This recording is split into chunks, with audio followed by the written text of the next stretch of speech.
saygıdeğer konuklarımız, değerli misafirlerimiz, Erzurum Valimiz Sayın Seyfettin Azizoğlu salonumuza teşrif etmişlerdir. Kendilerine hoş geldiniz diyoruz efendim.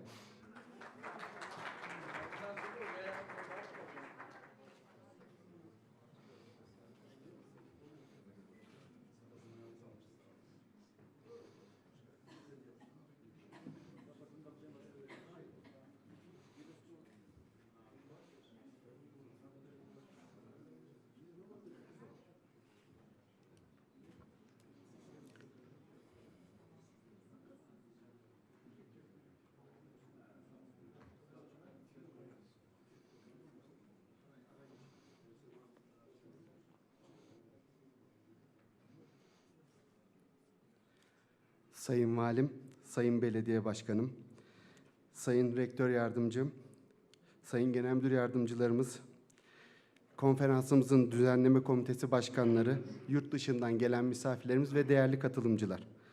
Second International Conference on Triticale and Wheat Biology Branding and Production konulu seminerimize hepiniz hoş geldiniz. Şimdi sizleri ülkemizin kurucusu Ulu Önder Mustafa Kemal Atatürk ve tüm şehitlerimizin huzurunda saygı duruşuna, ardından İstiklal Marşı'nı okumaya davet ediyorum.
Konferansımızın açılış konuşmalarını yapmak üzere Düzenleme Komitesi Başkanı Sayın Ahmet Bağcı'nın kürsüye teşriflerini rica ediyoruz. Buyurun efendim.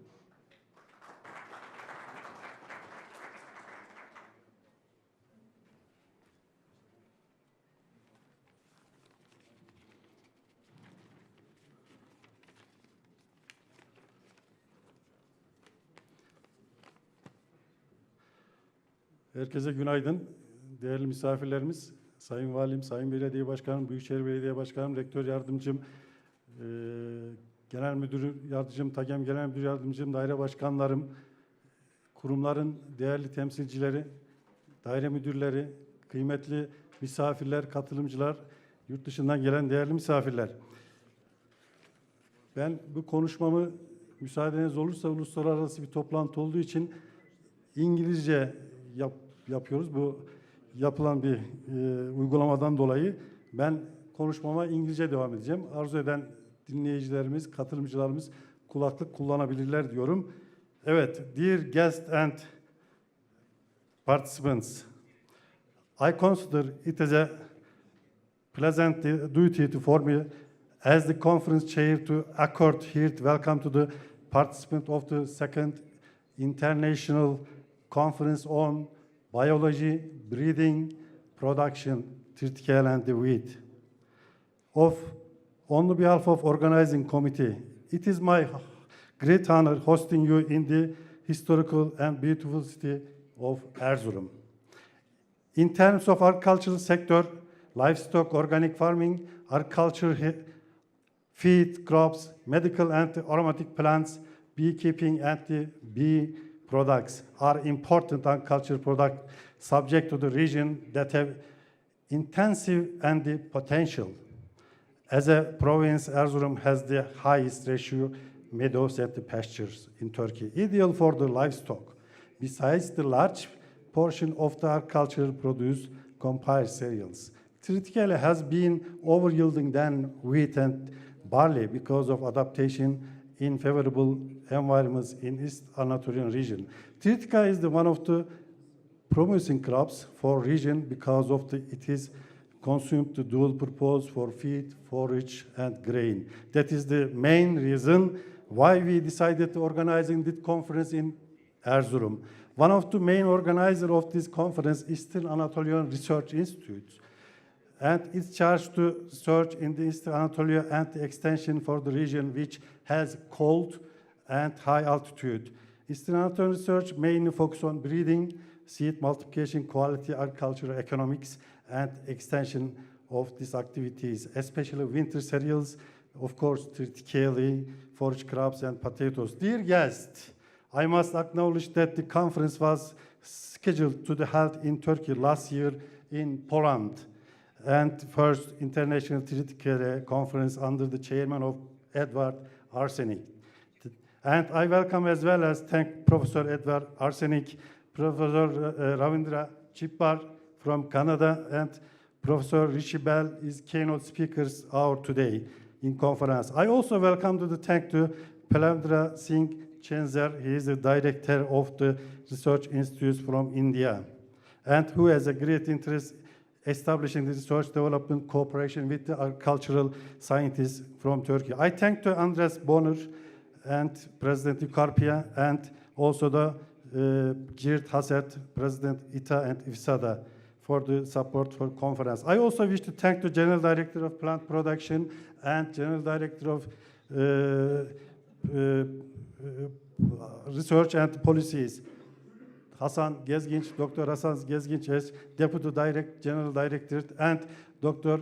Mr. Mehmet Sığırcı, Head of the Seed Department. I would like to thank to the Mr. Seyfettin Azizoğlu, Governor of the Erzurum, and Mr. Mehmet Sekmen, the Mayor of the Metropolitan Municipality of Erzurum City, and Professor Sezai Ercişli, Vice Director of the Atatürk University, also Dean of the Agricultural Faculty. Thank you for their support our conference. Organizing meeting is not easy without enormous effort of some people. That is the reason I would like to extend my special thanks to the East Anatolian Research Institute. It is Director Dr. Şerafettin Çakal and all staff, and Erzurum Directorate of Provincial Food, Agriculture and Livestock. It is Director of the Osman Akar and its staff. It will have impossible to organize the conference without their support. Professor Rishi Bell from Haryana, India, without his effort, impossible to organizing maybe this conference, and many thanks to him.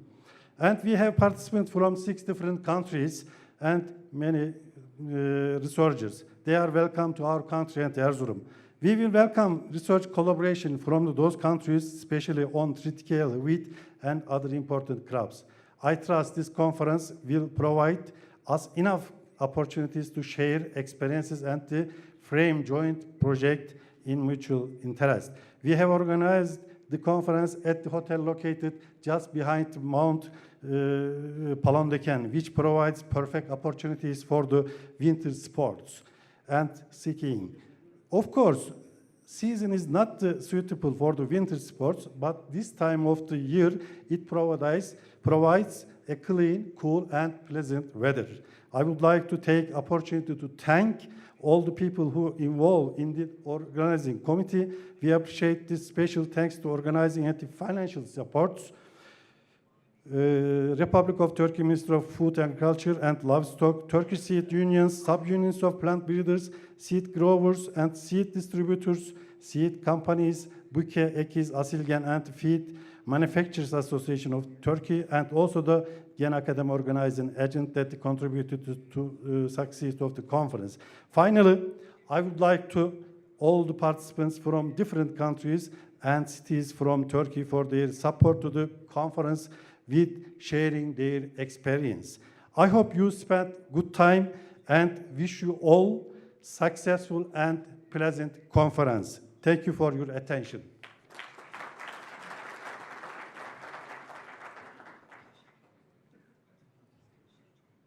Düzenleme Komitesi Başkanımız Sayın Ahmet Bağcı'ya konuşmalarından dolayı teşekkür ediyoruz. Şimdi de açılış konuşmalarının devamında Yukarpia temsilcisi Sayın Edward Arsene'un sahneye teşriflerini rica ediyorum. Buyurun efendim.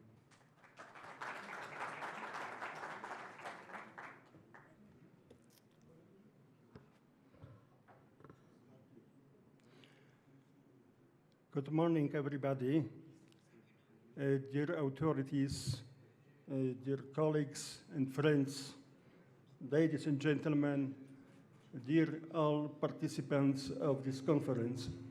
I am speaking on behalf, I am addressing the conference on behalf of Eucarpia Cereal section headed by Professor Andreas Berner, who has not been able to come here, and he asked me just to greet you and to wish you a good, successful conference. I am also speaking on the International Triticale Association headed by Gert Hazard.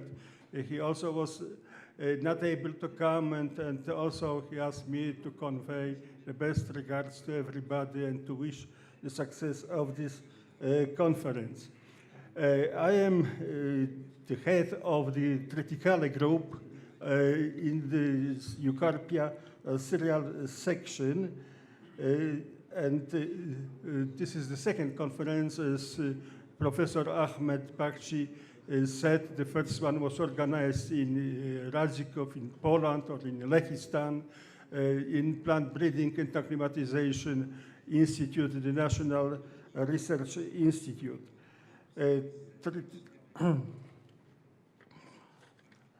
I am directing to you words of welcome and appreciation. I wish you a very interesting conference, and I am sure it will be a successful one and will benefit the agriculture of Turkey and also other countries, including Poland. We, as organizers and speakers of the conference, count on your cooperation. It is important that because the success of the conference is being made by participants, not necessarily speakers, we count on taking part in discussion during the lectures, so we encourage you and are inviting you very much. Triticale and wheat for tomorrow, ladies and gentlemen, we create today. Also during this conference, that to provide it in better quality, better shape, and also resistant to pests and to plant pathogens. I wish you that this will be a knowledgeable conference, and you will do the work, the competent work, and it will serve the expansion of especially Triticale. I will talk later on about its production and growing in different countries. So we need to promote especially this crop, the small grain, to be grown around the world, because it is very good for poorer soils, better. It requires not so good soils as wheat. However, I will give an account on wheat in my speech on wheat, also on other cereals. So we discussed this yesterday during such a pre-conference meeting. So I hope we will cover not only triticale, not only wheat, but also other cereal small grains. And so I wish you good luck. I wish you good conference, and see you during these days. I hope you will get new knowledge, which you will be able to utilize after this conference. Thank you so much for your attention.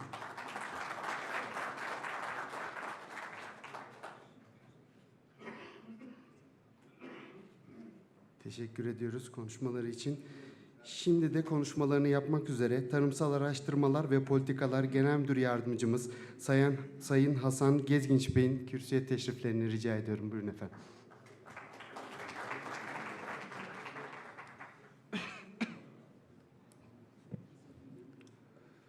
Sayın Valim, Sayın Büyükşehir Belediye Başkanım, Sayın Rektörüm, kıymetli protokol üyeleri, kıymetli araştırmacılar, bilim insanları, değerli katılımcılar, hanımefendiler ve beyefendiler, bugün burada ikincisi düzenlenen triticale ve buğday konferansına hepiniz hoş geldiniz. Sizleri öncelikle bakanlığım, genel müdürlüğüm ve şahsım adına saygıyla selamlıyorum. Değerli katılımcılar, ülkemiz 24 milyon hektar üretim alanıyla gerçekten önemli bir tarım ülkesi. Ve bu ülkemiz üzerinde 2002 ve 2017 yılları arasında yapılan çalışmalarla şu an itibariyle 55 milyar dolarlık toplam tarımsal hasıla ve 17 milyar dolarlık ihracatımızla Avrupa'da 1. sıradayız. Aynı şekilde dünyada da 7. sırada pozisyonumuzu korumaktayız. Değerli arkadaşlar, en önemli ürünler arasında tahıllar gelmekte. Çünkü tahılların stratejik önemi, beslenme ve hayvan besleme açısından önemi tartışılmaz bir durumdur. Ülkemizde son 15 yılda tahıl üretim alanlarında %30'a yakın bir azalma olmuş. Fakat üretim miktarında herhangi bir azalma olmamış, hatta küçük bir artış da gözlenmiştir. Bu da bu salonda temsilcileri bulunan çok kıymetli araştırmacıların, araştırma kuruluşlarının eseridir. Hepinize bir kez daha şükranlarımı arz ediyorum. Değerli katılımcılar, bugün burada öncelikli olarak triticale ve buğday konusunda bir çalışma düzenlenecek ve bu çalışma neticesinde umut ediyorum ki faydalı bilgiler, faydalı neticeler ortaya çıkacaktır. Genellikle marjinal alanlarda üretimi yapılan triticale bitkisi, bitki bakımından, bitki görüntüsü itibariyle çavdara benzemekle birlikte tane özellikleri bakımından buğdaya çok yakın bir üründür. Fakat biz bu üründen hala ekmek yapımında sırf bu ürünü kullanarak ekmek yapımını yapamıyoruz, kullanamıyoruz ekmek yapımında. Çünkü henüz bu kaliteye ulaşamadık. Çalışmalarımız bu noktada devam ediyor. Fakat bugün ekmek katkı maddesi olarak bisküvi, makarna ve diğer unlu mamullerin katkı maddesi olarak çok rahatlıkla kullanabiliyoruz. Ayrıca içerisindeki protein miktarının yüksekliği bakımından da ciddi bir hayvan beslenmesi kaynağı olarak bu ürün bizim için önemli. Ülkemizde evet marjinal alanlarda belki alınacak çok mesafeler var. Ama henüz bu triticale çalışmaları çok fazla ilerlemiş durumda değil. Onun için bu tür çalışmalar ve bu tür konferanslar, kongreleri önemsiyoruz. Tarımsal Araştırmalar ve Politikalar Genel Müdürlüğü olarak bizim triticale konusunda çalışan 6 enstitümüz var. 1940'lı yıllardan başlayan çalışmalar neticesinde bugün gelinen noktada ülkemizde 17 adet tescilli triticale çeşidi var. Bunlardan 11 tanesi araştırma enstitülerine, bir tanesi üniversitemize ve 5 tanesi de özel sektöre ait. Ben tabii konunun bundan sonraki aşamalarında bilimsel çalışmaların ortaya dökülmesi ve bilimsel tartışmaların yapılmasına zaman bırakmak adına konuşmamı çok fazla uzatmak istemiyorum. Bugün burada ikincisi düzenlenen kongremizin, birincisi Polonya'da düzenlenmiş ve bugün burada 35 Türkiye'den 35 araştırmacının katılımı ve 6 farklı ülkeden 15 yabancı araştırmacının katılımıyla güzel bir organizasyon düzenlenmiş. Hayırlara vesile olmasını diliyorum. Bu vesileyle de valiliğimize, Büyükşehir Belediye Başkanlığımıza, üniversitemiz rektörlüğüne, bu çalışmayı düzenleyen komitenin başkanı nezdinde tüm çalışma arkadaşlarıma, enstitü müdürüme teşekkürlerimi bir kez daha sunuyor, faydalı olmasını diliyor. Hepinize şükranlarımı arz ediyorum.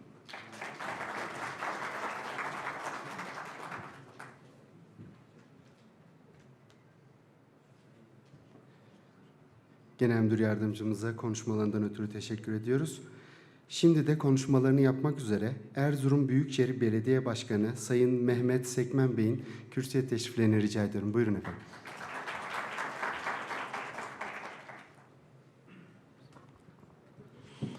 Çok kıymetli valim, çok kıymetli genel müdürümüz, çok kıymetli akademisyenler, gerek yurt içinden gerek yurt dışından bu toplantıya katılan bilim adamları, yine çok kıymetli tertip komitesinin değerli başkanı, değerli üyeleri, çok kıymetli katılımcılar. Ben de hepinizi böyle güzel bir toplantıda selamların en güzeliyle selamlıyorum. Toplantımızın hayırlara vesile olmasını Cenab-ı Hak'tan niyaz ediyorum. Önce şunu ifade edeyim ki, genel müdürümüzün de ifade etmiş olduğu üzere, tarım alanında önemli gelişmeleri hep beraber izliyoruz. Görüyoruz ki tarım endüstrisi konusunda da ülkemiz her geçen gün önemli gelişmelere imza atıyor ve ihracatta tarım endüstrisi ürünleri önemli bir yer alıyor. Tabii yeni bir ürünün bugün burada tanıtımı, geliştirilmesi konusunda önemli bir çalışma yapılacak. Şehrimizin en önemli imkanlarından biri hayvancılık. Hayvancılığın en önemli sorunlarından bir tanesi de yem ve yem bitkisi. Bu konuda bu yeni ürünün, triticale denen yeni ürünün geliştirilmesi ve yem bitkisi olarak kullanılmasında önemli bir konu olarak görüyorum. Çünkü eğer biz Erzurum'umuzda yem sorununu çözebilirsek, inanıyorum ki hayvancılığımız bir o kadar daha gelişecek. Tabii şunu da ifade etmek lazım, bilimsel çalışmalara ağırlık vermemiz gerekiyor. Dünyanın geldiği bu noktada biz de Türkiye olarak neler yapabiliriz? Hangi ürünleri piyasaya sürebiliriz? Ve bizim de yeni katkılarımız neler olabilir? Çünkü Türkiye deyince akla gelen ilk ifade tarım ve hayvancılık ülkesi diye hep tarif ederiz. Kitaplarda hep bu şekilde okuduk ve bu şekilde de okutuluyor. O halde biz tarım ve hayvancılığı tabii geleceğin de en önemli sektörleri arasında gösteriliyor. Gıda olmadan, beslenme olmadan gelişmişliği yakalayamayız. Bunun için bizim sahip olmuş olduğumuz bu değeri geliştirmekte fayda var. Bir diğer önemi de ekilmeyen alanları da artık ekime aşmamız gerekiyor. Marjinal alan dediğimiz alanları değerlendirebilirsek, inanıyorum ki ülkemiz bir o kadar daha büyüme hızını yakalamış olacak. Hakikaten bizler de belediye olarak gerek tarım ve gerekse hayvancılığa büyük bir önem veriyoruz. Artık şehirlerimiz sadece altyapı, üst yapı, imariyle gelişmiyor. Şehirler aynı zamanda ekonomik değerleriyle gelişiyor ve büyüyor. Eğer bir şehir içinde yaşattığı, barındırdığı insanları ekonomik olarak mutlu edemiyorsa, o şehir bir yaşamada olmaktan yavaş yavaş çıkıyor. İnsanlar orada yaşamıyor, göç ediyorlar. Biz istiyoruz ki artık şehrimiz içinde barındırdığı insanlara refah olarak sunabileceği imkanlar olsun. Bu imkanlardan bir tanesi de bizim şehrimizin ifade etmiş olduğum gibi tarım ve hayvancılık. İnanıyorum ki bu bilimsel çalışmalarla bu şehrin imkanları artırılacak ve insanımıza refah olarak dönecek. Ben de sözlerimi burada artık uzatmama gerek yok. İnşallah bu bilimsel çalışmanın gerek şehrimize, gerek ülkemize, gerekse dünya insanlığına faydalar getireceği kanaatiyle saygılarımı sunuyorum. Başarılar diliyorum. Sağ olun, var olun.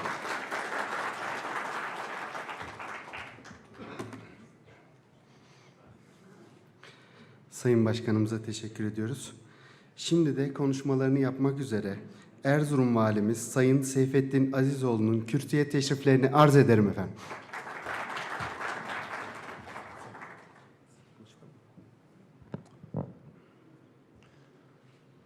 Değerli mesai arkadaşlarım, bakanlığımızın çok kıymetli temsilcileri, birçok ülkeden, ülkemize, Erzurum'umuza teşrif eden çok kıymetli bilim adamları, bilim insanları, bu konferansa katılan çok değerli yöneticiler, mesai arkadaşlarım, hepinizi bu güzel günde en derin saygıyla, sevgiyle ve hürmetle selamlıyorum.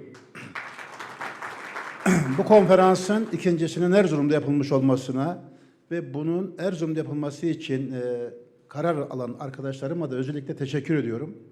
Çünkü Erzurum'umuz ülkemizin mera ve yayla alanı olarak en büyük mera ve yayla alanına sahip bir şehridir. Birincisinin Polonya'da yapılmış olması ve ikincisinin de Türkiye'mizde Erzurum'da yapılması bizim açımızdan da büyük bir önem taşıyor. Erzurum, Türkiye'mizin en çok hayvancılık potansiyeline sahip illerinin başında geliyor. 25 bin kilometre karelik nüfusu yüz ölçümünün 16 bin kilometre karesi meralar, çayırlar ve otlaklardan oluşuyor. Toplam kaba yem ihtiyacımız 2 milyon tonun üzerinde. Bunun 1,6 milyon tonunu üretebiliyoruz. Aslında burada daha 2,5-3 milyon ton kaba yem üretme imkanına sahibiz ve bunu da Erzurum'umuzun ihtiyacının karşılanması ve aynı zamanda komşu illerimizin de ihtiyacının karşılanması hususunda da kullanabilecek durumdayız. Bu sebeple bu güzel konferansın Erzurum'umuzda yapılmasına katkı sağlayan, Erzurum'u düşünen arkadaşlarımız çok doğru bir karar vermişler. Çok önemli bir coğrafyada, çok önemli bir faaliyeti icra ediyorlar. Tekrar teşekkür ediyorum. Bu konferansımızın başarılı olmasını temenni ediyorum. Değerli misafirlerimizin de Erzurum'da bu 3 gün içerisinde güzel günler geçireceklerine inanıyorum. Çünkü tarihimizin, Cumhuriyet tarihimizin, Osmanlı tarihimizin, Selçuklu tarihimizin ve kadim medeniyetin en önemli şehirlerinden bir tanesi Erzurum. Erzurum'un tarihi ve kültürel değerleriyle beraber de değerli misafirlerimize, katılımcılarımıza tanıtılması da büyük önem arz ediyor. Bu güzellikleri yazın yeni geldi Erzurum'da, bu güzellikleri de beraber yaşamanızı temenni ediyor. Herkese en derin saygıyla, sevgiyle, hürmetle selamlıyorum. Sayın Valim, bırakmıyoruz sizi. Bir plaket törenimiz var, özür dilerim. Plaketlerini almak üzere Sayın Edward Arsenuk Bey'in kürsüye teşriflerini rica ediyorum, sahneye rica ediyorum. Yukarıya temsilcimiz Sayın Edward Arsenuk'a plaketlerini Erzurum Valimiz Sayın Seyfettin Azizoğlu takdim edecekler. Buyursunlar. Oh. Hemen.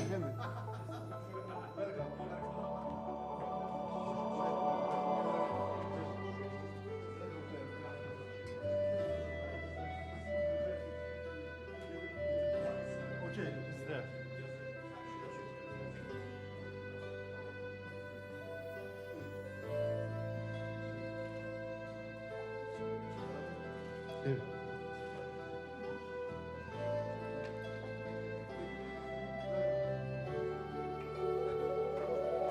Teşekkür ederiz Sayın Valim. Teşekkür ederiz. Thank you very much.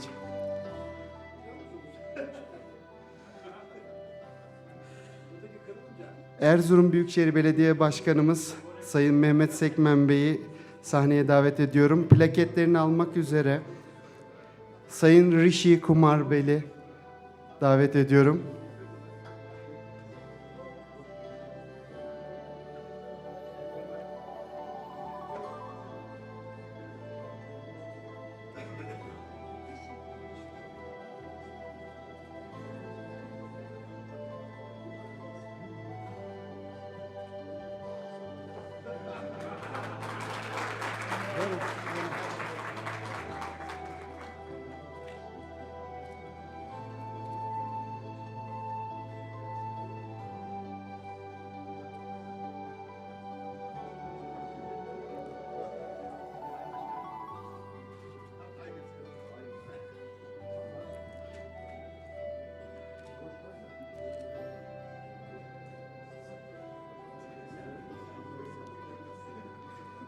Çok teşekkür ediyoruz Sayın Başkanım. Atatürk Üniversitesi Rektör Yardımcısı Sayın Profesör Doktor Sezai Ercişli Bey'i kürsüye davet ediyorum. Plaketini almak üzere Rivanda Çippar Bey'in kürsüye teşriflerini rica ediyorum.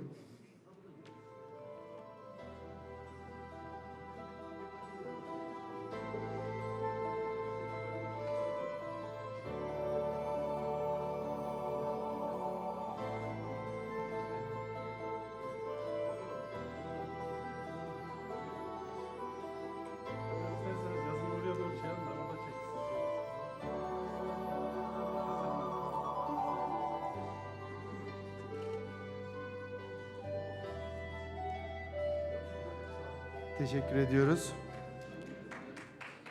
Plaketlerini almak üzere Türk Top Genel Sekreteri Muhteşem Torun Bey'in kürsüye teşriflerini rica ediyorum. Plaketi sunmak için TAGEM Genel Müdür Yardımcımız Sayın Hasan Gezginç Bey'in sahneye teşriflerini rica ediyorum.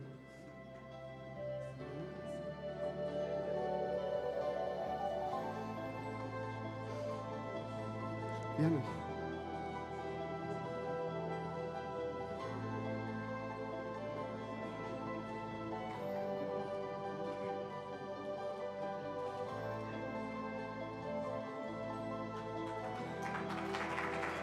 Çok teşekkür ediyoruz. Büke Tarım yetkilisini sahneye davet ediyorum. Plaketlerini vermek üzere Tohumculuk Daire Başkanımız Sayın Mehmet Sığırcı Bey'in kürsüye teşriflerini rica ediyorum.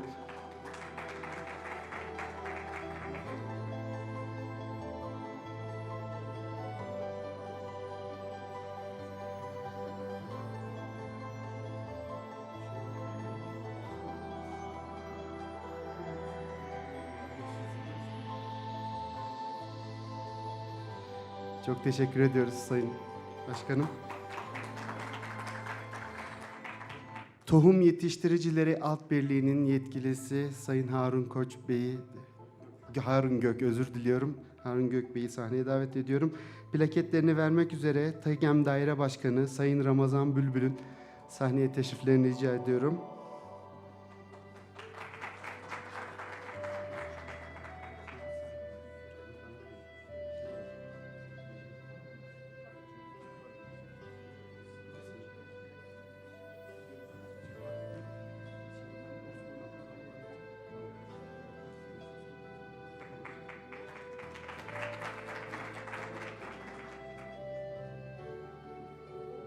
Teşekkür ediyoruz kendilerine. Yukarpiye temsilcisi Sayın Edward Arseniu plaket sunmak için sahneye alıyorum ve plaketlerini almak üzere Erzurum Tarım İl Müdürümüz Sayın Osman Akar'ın sahneye teşriflerini rica ediyorum.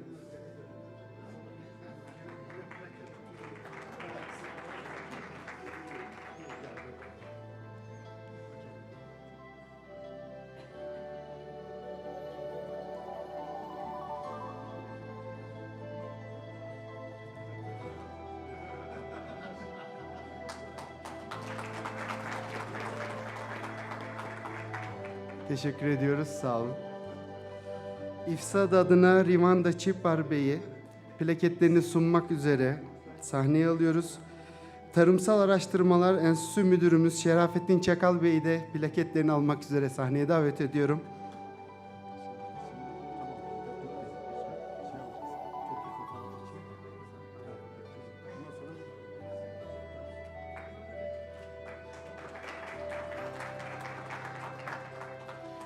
Efendim bu kadar konu, valimizi, üst düzey yöneticilerimizi bir arada bulmuşken bir aile fotoğrafı çektirmek isteriz. Sizleri sahneye davet ediyorum lütfen. Bütün katılımcılarımız lütfen buyurun efendim sahneye.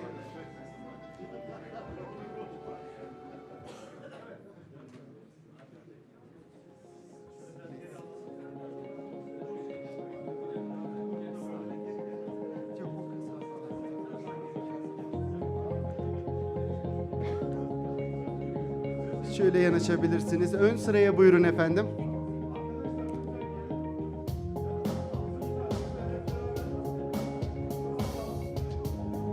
Sayın katılımcılarımız sahneye lütfen buyurun. Sizleri bekliyoruz.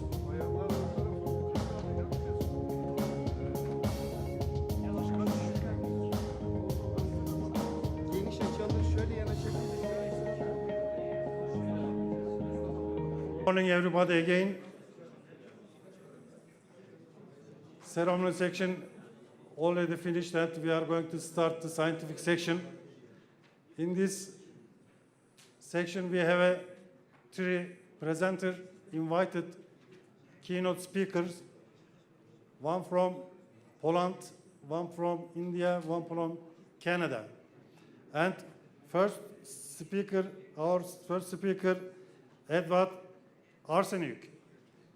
He is a serial pathologist and also he is served 21 years as a director in research institute in the Poland that is the mostly working on the triticale and other crops.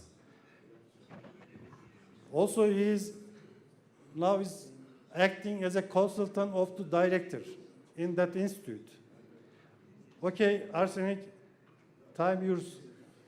Okay. 30 minutes you have. Okay, please. Thank you very much for introduction to me, and I understand the audience is mine. I am taking my time.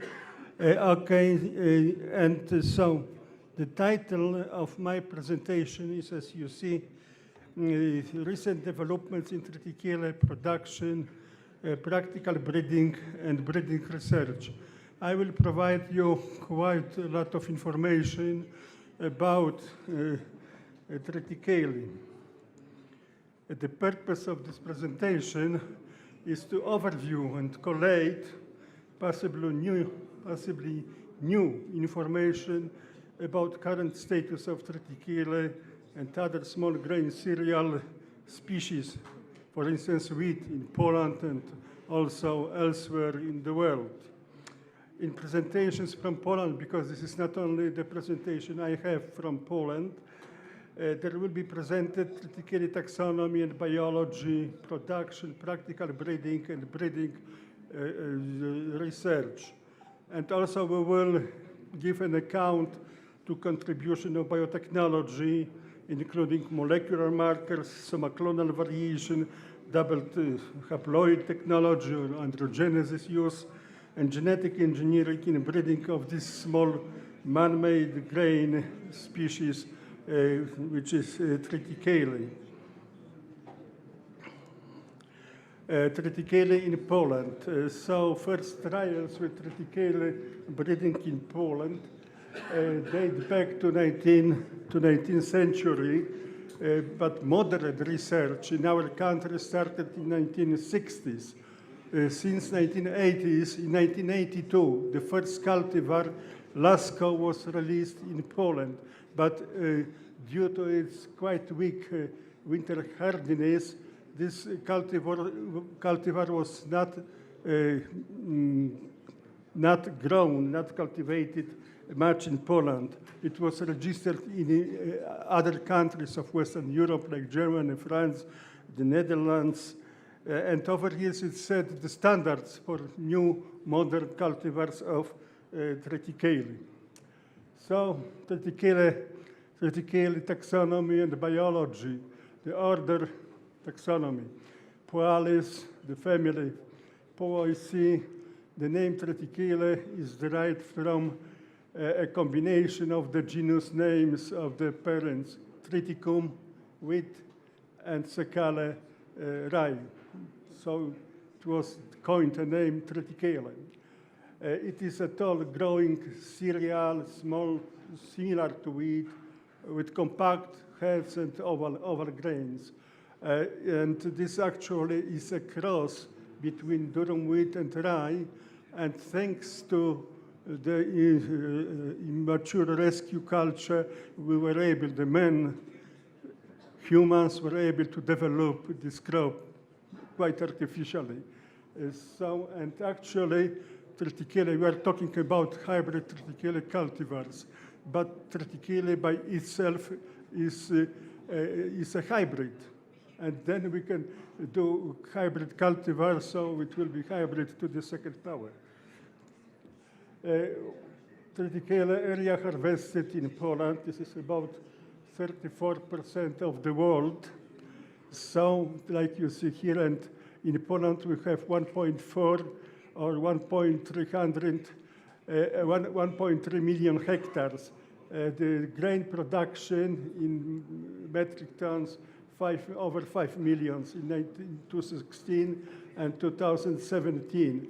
The average yield of triticale in Poland per hectare, this is about 37 decitons.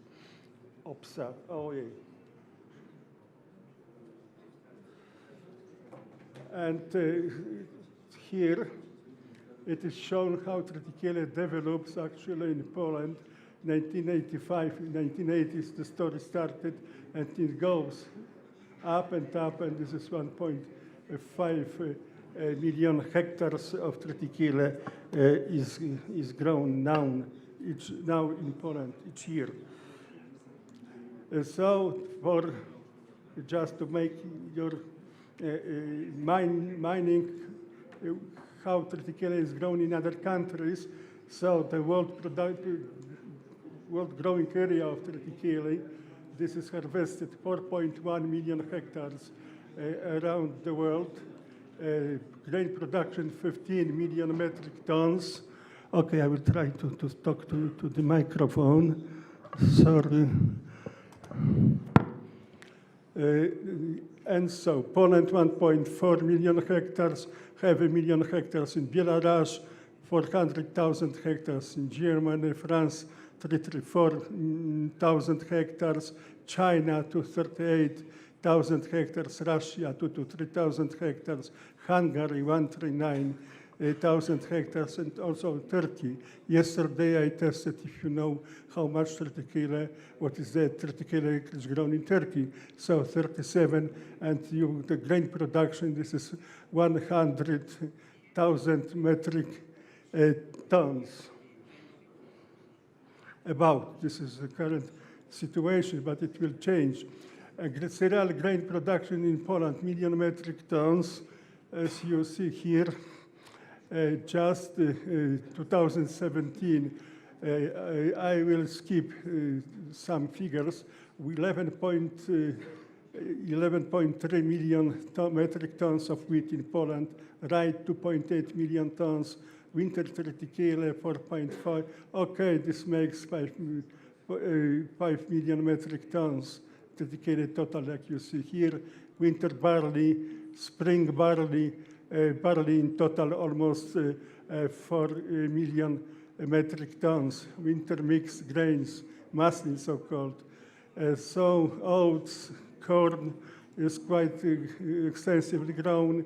In total, we are producing annually about 31 million metric tons in our country. So the average yield per hectare is 4.1 metric tons, and this is shown to 16 to 17 for this particular cereal grains, also corn, which also is a grass grain. I mean, some people consider it as a cereal. So the conclusion is such that actually the scope of cereal species in Poland and in Turkey is very similar, and this is an open way for cooperation in different fields.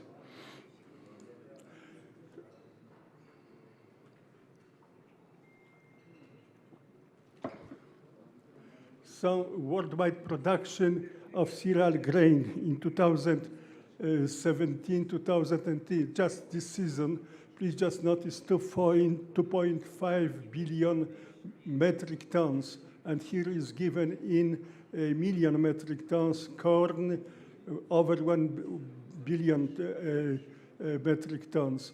These are million metric tons. Rye, then wheat, quite a large, 8 million metric tons, 800 million metric tons, and barley, oats, rye, and here triticale again, 15.2 million metric tons in 2016, and 5 million metric tons in Poland.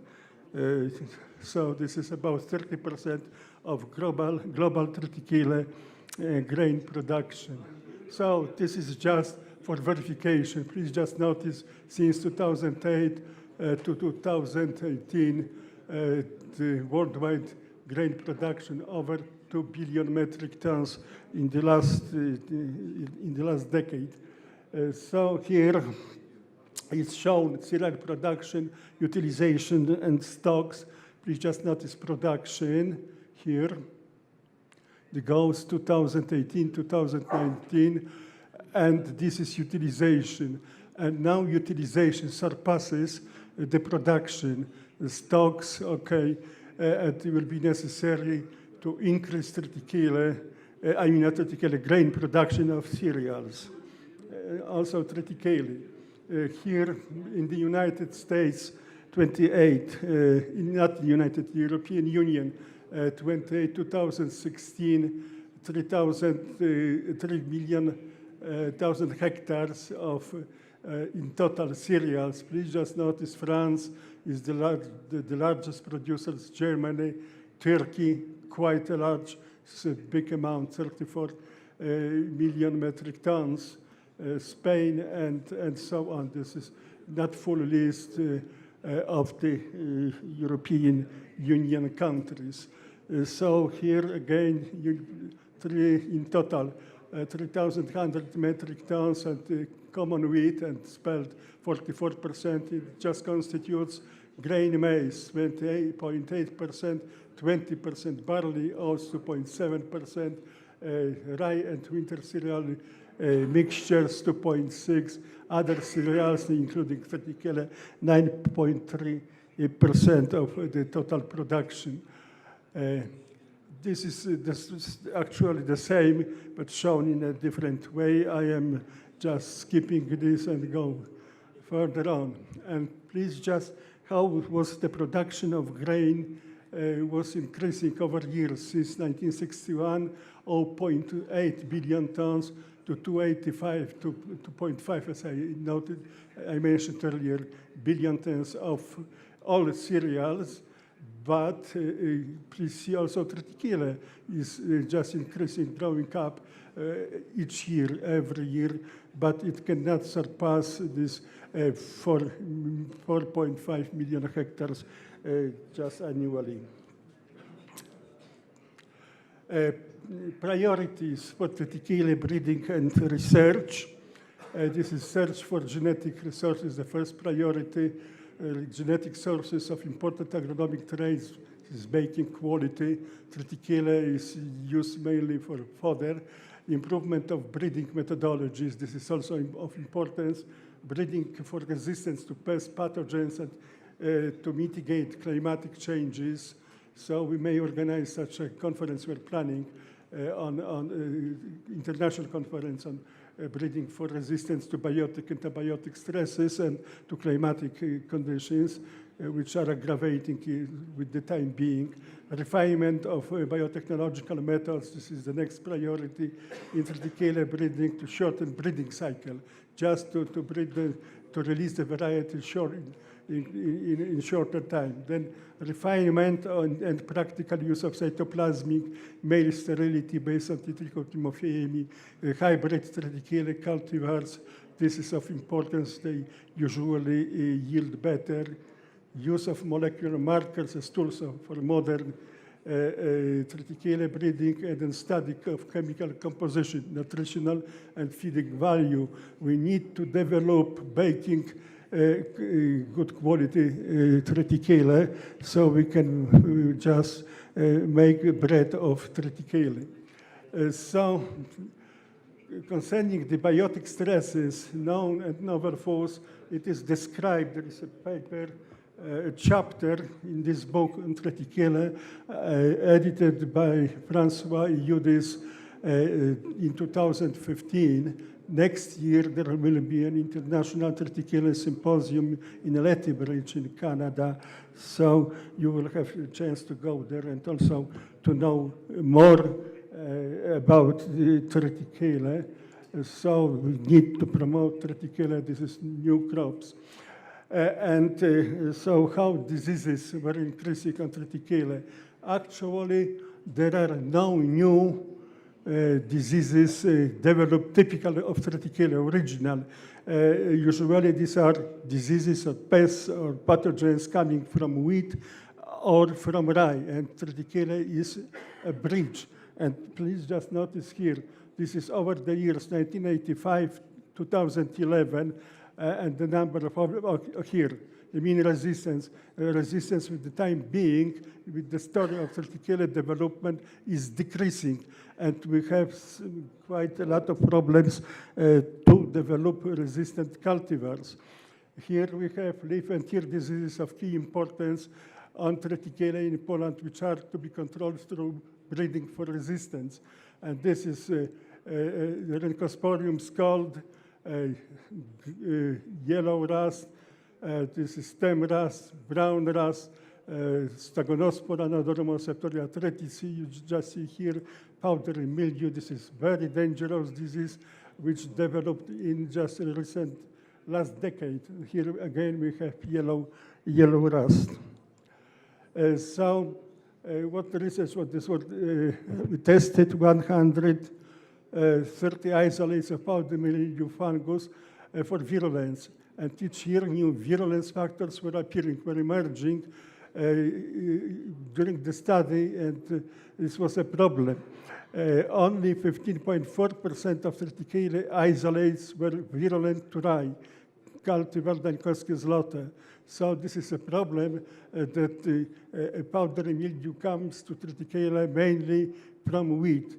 The final conclusion is that isolates of Brumeria graminis recovered from triticale were more virulent to wheat than to triticale cultivars. And this is another story. Research, this is confirmation of our results by molecular markers. An evolutionary trick allows Brumeria graminis to attack triticale from Switzerland. The comparison by using bioinformatics showed that new triticale fungus Brumeria graminis is a hybrid. It's a hybrid of the variant specialized in wheat and rye. 12.5% of the genome is identical to DNA sequences from the form specialized in rye, while 87 comes from wheat. So such a story has already been reported in 1980s by researchers from Australia, where the pathotypes of brown rust, also the Buxinia recondita, were hybridizing on triticale.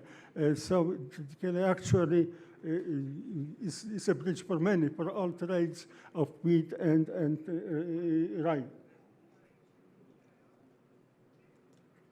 Here, just I would like to show you some, there are even posters I've seen, which are of important on lower stems and roots. This is tachle, eye spot, and lesions of sharp eye spot, Rhizoctonia cerealis. And I am not mentioning about the other. So plant cell tissue culture biotechnology and its application in triticale, innovative breeding as a basis for release of sustainable and highly productive triticale cultivars. And tissue culture, so it does. The tissue culture, this is dihaploids and somaclone, somatic embryogenesis. It shortens breeding cycle, shortens straw lengths. Short types are more susceptible to Parastegonospora nodorum blotch or Septoria nodorum blotch. Reveals new genetic variability. So this is of importance to create the new genetic variability in triticale. And also, but unfortunately, the tissue culture reveals susceptibility to yellow rust. I have noticed it in Poland about 20 years ago for the first time, yellow rust, and now this is a disaster, and there are necessary to be developed new projects to study inheritance, to study resistance in triticale to yellow rust, and also to powdery mildew. These are probably the most important and dangerous diseases to triticale. And here, this is the variability of reactions. These are about 200 lines, and they are showing different morphotypes and different resistance to Stegonospora or Septoria nodorum. Please just notice the short cultivars, short lines, are usually more susceptible to Septoria nodorum than the taller ones. Here we have developed cultivar lines of Bogo from one. Please just notice this is the distribution. The tissue culture shortens plant height, like you see Here, this is BOGO, and all are shorter here plant height in centimeters. Then heading date. Here is BOGO, and all the dihaploids are of later maturity. Then the distribution of Parastagonospora septoria phenotypes on leaves. This is 153 dihaploid lines, and please the distribution is pretty equal. It's possible to get some dihaploids which are more resistant than BOGO and more susceptible than BOGO. Here is the same, but this is on glooms. Also, the distribution is pretty equal, 50-50 on the dihaploids from a single variety. And now we have in Poland released, there are registered on the basis of androgenesis, the cultivars from dihaploids, rotondo. This is the percent of the standard, 81.1 decitons per hectares. Here, triticale spring type also, they yield quite well, the dihaploids. This is wheat, Izida, and here also, so we have about 10, 12 dihaploid cultivars already in production in Poland. Molecular assisted selection, and this is what I already shown you, the distribution of the variability. Pinocchio, susceptible leaves, BOGO, susceptible heads, and we needed to identify QTLs associated with components of resistance to Parastagonospora and odorum blotch. This is incubation time, latent period, this is severity, in tested dihaploid lines, and QTLs were identified by microsatellite markers of wheat and rye. So slowly. And this you see leaf phenotypes, distribution of PNB leaf phenotypes of the haploid lines derived from F1 triticale hybrid Pinocchio times BOGO. BOGO, which was susceptible on heads, you see the parents are on the sides, and in between there are dihaploid lines, the reactions, the phenotypes. Then we see this is gloom phenotypes, the same, and here there is difficult to find or to identify a type with higher resistance than Pinocchio.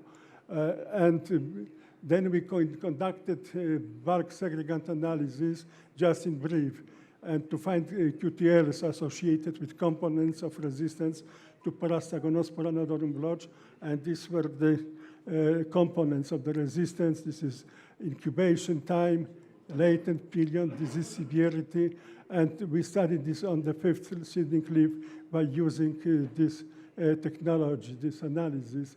Bulks were prepared by mixing selected samples of DNA at identical doses. Polymorphism was searched in 350 combinations of microsatellite primers in DNA samples of parental cultivars and 2 or 3 dihaploid lines. Each combination of primers which generated products in one DNA bulk and absent in all other was tested in the whole population of the H lines. So I am not going into details so much. This is the choice of molecular primers, which were used, the microsatellite primers from soybean genome, from wheat, and from rye. And what happened? The incubation time, please just notice that Pinocchio and BOGO, it was possible to identify lines, dihaploid lines with shorter incubation time, but also with longer one, like you see here, this is in days. So then the next component of partial resistance, this is a latent period. This is time from inoculation to sporulation. And here also is possible to find lines on both sides to be more resistant with a prolonged in latent period and with shortened latent period. For us, of course, it's better if the incubation and later periods, the components of partial resistance are just longer. And here what we have, this is disease severity, the amount of disease on the leaves. And here this is on 9-digit scale. Please notice that was possible to locate, to find, to identify the haploid lines which are more resistant than the parents. So this is also one of the way to study, to find resistant types of triticale, and these are located. This is the QTL zone for partial resistance. This is the incubation. This is latent period, and this is severity. Please just notice here on chromosome 4b, chromosome 3b, chromosome 6a. So it is possible to identify such lines which could be useful in plant breeding. This is molecular map of components of partial resistance to Parastagonospora nodorum blotch. And conclusions. The reported data proved that tissue culture, this is the haploid lines and somacrons, the techniques, might successfully be used to develop new cereal cultivars. Then, by using two molecular analysis of extremal segregants from among dihaploid lines of triticale for QTL mapping, there is a possibility to select types resistant to Stagonospora or Parastagonospora nodorum blotch. The name is being changed by different scientists. Then 3, bulk segregant analysis allowed to identify and to locate on chromosome 3b, 4b, and 6c components of partial resistance in the pathosystem Parastagonospora nodorum triticale and or with blotch. It was proven that microsatellite markers of wheat and rye were able to detect polymorphism among parental genotypes and their offspring lines.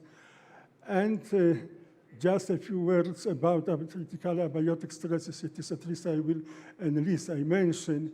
So abiotic stress is defined as the negative impact of non-living factors on the living organism in a specific environment. Abiotic stress is essentially unavoidable. It affects animals and plants dependent on environmental and climatic factors.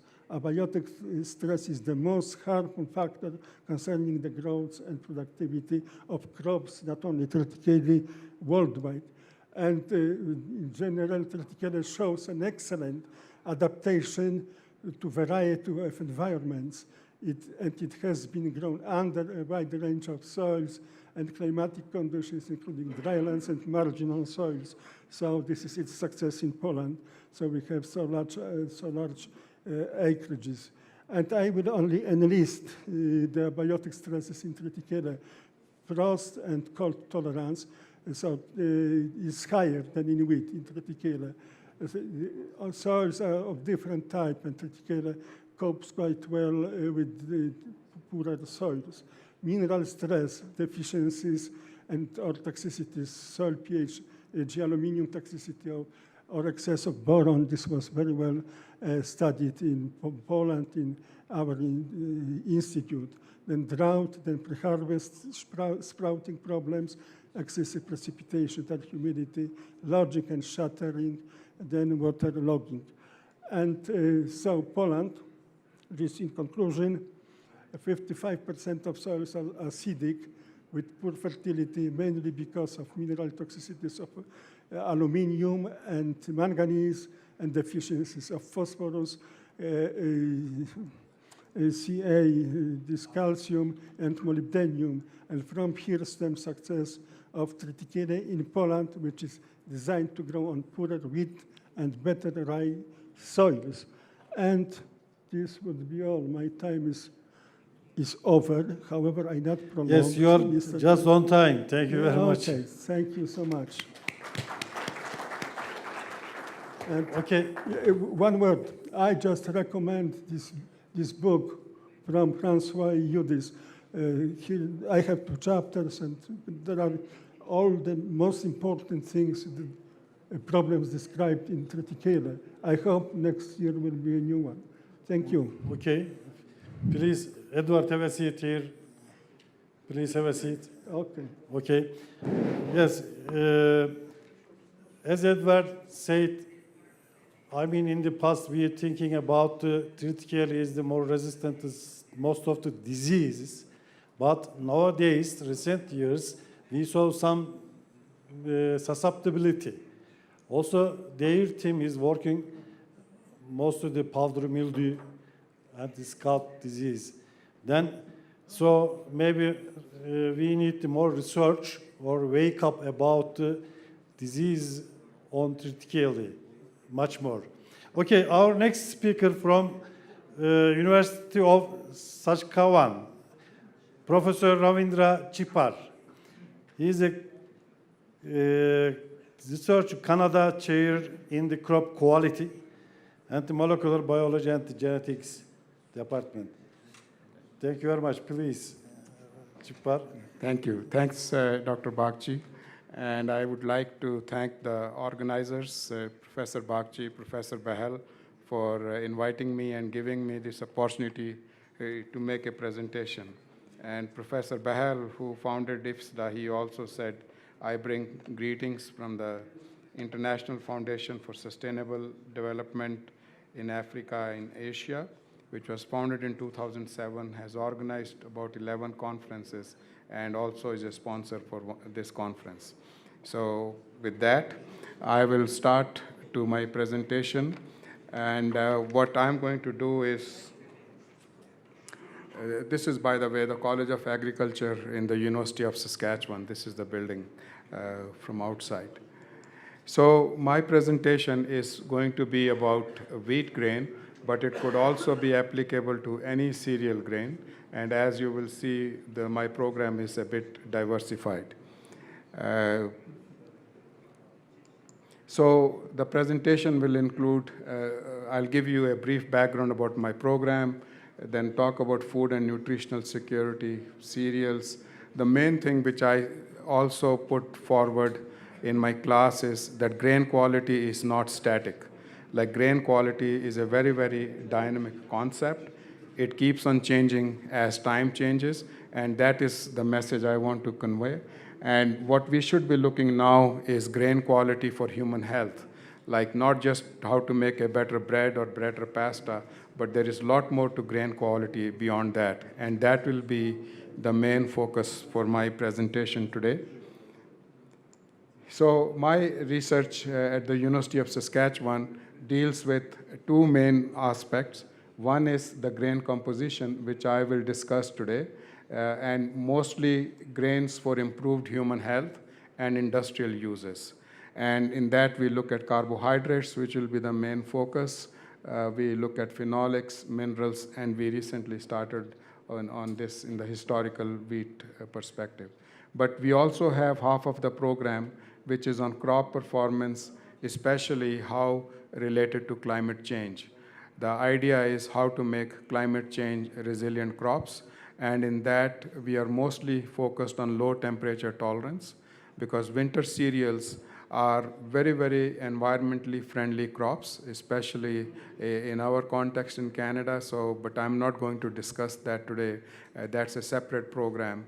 And we work with rye and wheat mostly in that. And we also work on pre-harvest sprouting. We did some work, and I'll talk about disease resistance as it relates to grain quality, some of the work we did on fusarium.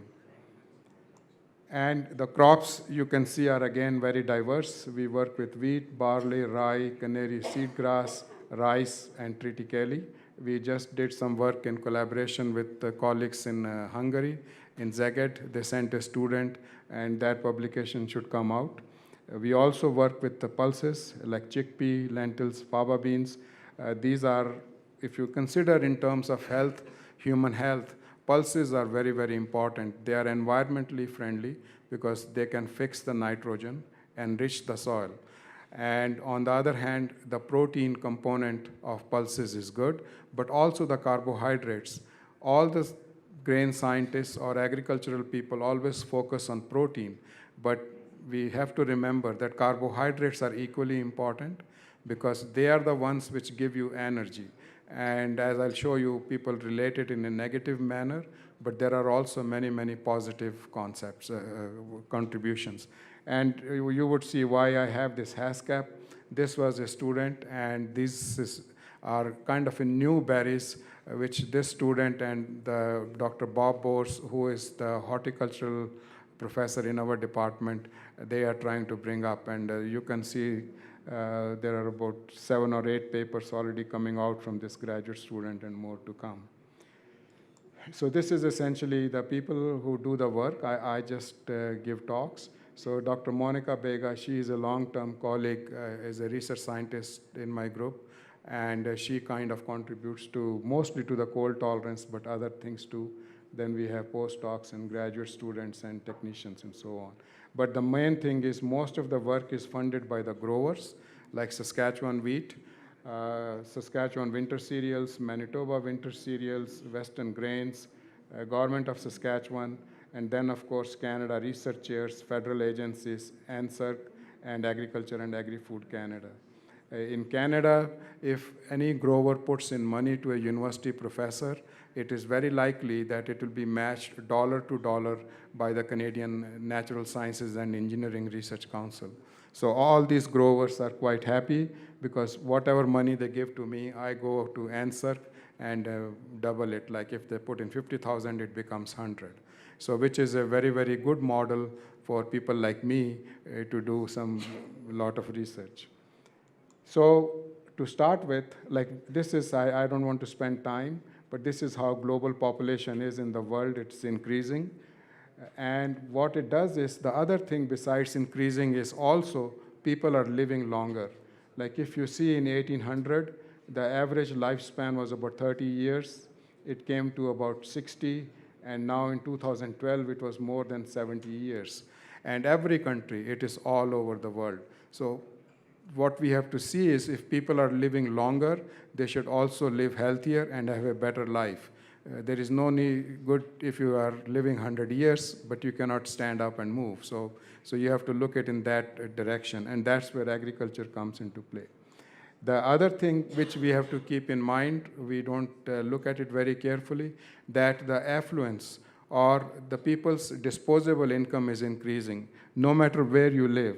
This is in general in EU, United States, Japan, India for that matter, and China. And this is a figure which I showed for a talk in China, that if you see between 2012 and 2022, most of the growth is going to come into the upper middle class. And what happens is when people have more money to spend, they also start to change their food habits.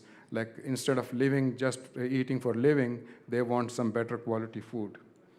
So when we talk about grain quality or crop quality, these are the things which we should be keeping in mind, that people are living longer, there is increasing affluence, and there is a diminishing land base for agricultural production. And all these things we have to keep in mind, that health and well-being of people is much more important than just growing grain to meet the calorific need. So when we come to food and nutritional security, so this is a definition which has been put forward by FAO and all other people, that is, you should have enough food, but now it is also coming, the food should be nutritious, which I'm going to show you in the next slide. So the nutritional security is nutritious food which gives you a healthy life. Now, this is a slide which I kind of assembled. If you see here, you can see that people don't have enough to eat, so we call them calorie deficient. But on the other hand, if you look at these people, they have lots to eat, calorie excess, but when you look in terms of nutritional quality, is there a difference between the two? No, there is no difference. These people have fewer calories, they also are deficient, and these people are also deficient in some of the important components which you need to live a healthy life. So this is the kind of concept which I teach in my class, is that when you talk about grain quality, these are the things which you need to consider. So what has happened as a result of the second site, the calorie excess, there is an increasing incidence of obesity around the world, and that is not in only United States or Europe or all over. It is all over the world. This is a bit old slide now from 2012, but it doesn't change. Actually, the slope is getting bigger and bigger. And what does this do is, if you have obesity, it has multiple targets. Like, all these things which you see cause a lot of effect in the human health. There is sleep apnea, and there is cardiovascular disease, type 2 diabetes. And the other thing which I use this slide is that people, when they put on weight, it was step by step. And now people think they want a pill which will take the weight off. That is not going to happen. But if you have good food or a nutritious grain, it could go. So the big change in healthcare which we need to consider is that there will be a change of focus from treatment to prevention. That is, if rather than treating a disease, if you can prevent a disease, it will be much, much better thing. And it's nothing new. This was what Hippocrates said, that let food be your medicine and medicine be your food. We need to revive that concept. Now, whenever we go back, I'll tell the people or whoever wants to listen, that is, if you see in every country, no matter where you live, the biggest budget item in a government spending is healthcare. Like how much money you spend on healthcare. Like for Saskatchewan, the province where I come, 50% of the budget goes for healthcare. And if you can take 1% of that budget, if you can reduce it by 1%, it is billions of dollars. And then you know that billions of dollars can go into social programs, agriculture, or education, and so on. So we should be looking in that direction, that we are not going to completely eradicate the disease, but we can reduce it. And even a small step like 1% or 0.5% can make a big difference. Now, why we want to work with wheat? If you see here, amongst all the different food groups, the lowest portion is the wheat. Whether in terms of calories or whether in terms of protein, no matter where you live in the world, wheat is a very, very important crop, or cereals for that matter. So since I made this slide for the wheat, so you can see wheat is also very diverse. It grows from all the way from tropics to the Arctic Circle, and it is used in a different manner. Like it is very, very specific, like which part of the world you live and how you are going to consume wheat. And that is why, in 50s, 60s, all the focus was on gluten because people were consuming wheat like this. But then came the Chinese population. You wanted noodles, flatbreads, pasta, and so on and so forth.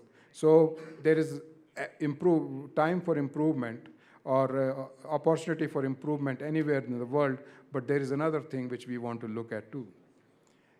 So this is just, I think I don't want to spend much time because the time is less. That is, wheat also has a lot of things. And one thing which happened was in 50s and 60s, people went and there was a big tendency, at least in North America, that the bread has to be white. Like the whiter the bread, the better. But what people did was, when you made the white bread, you took out the bran. And bran has a lot of important things, which I'm not going to focus today, but there are a lot of things which are present there. And also, now I have my own theory, we are working on it, it also causes some problems. So in the endosperm, or in the wheat flour, the major component is starch, which is amylose, almost predominantly linear, and amylopectin. And normally, in normal starch, you have 26% or 25% amylose, 75% three-quarters amylopectin, and it is a very well-organized molecule. There are amorphous regions, crystalline regions, and also in wheat, barley, rye, and triticale, there are two types of granules. So there are certain specific characters which are present. And the structure of this amylopectin is also very, very specific. And one of the students in my lab, she did a study, and she found that we just published this paper that the small amylopectin chains are very genotypic specific, whether it is Poaceae family, Fabaceae, or Solanaceae or another beans and so on, you have a specific kind of structure. So what I want to convey here is, like, based on the starch, you can see from where it is coming, or also starch is not at a random molecule, it is very well organized. And there will be significance of this coming later on. This is, again, tells you the various enzymes, which we won't study here. But this is, if you have mutations in those enzymes, you can get different kind of starch, like amylose concentration changes, increases, or decreases, or increases, depending upon, and I'll give you some examples. So these are the targets which have been there for the long time, that you want to increase grain starch, modify grain starch properties, these things. I'll give you, like waxy wheat, increase amylose, starch, which is the main focus now, is how starch structure is related to digestibility and so on. This is where we'll be spending most of the time this morning. Now, wheat is much more difficult to work with because of its hexaploid nature. That is, what happens is, if there are 3 genomes, if there's a mutation in one genome, it compensates and so on. So what we did was, and many other people, like, if you take the starch granules, extract the proteins, this is a big filtration mechanism. You are only looking at enzymes which are involved in starch biosynthesis. Like, I'll show you one example of this GBSS, this one here.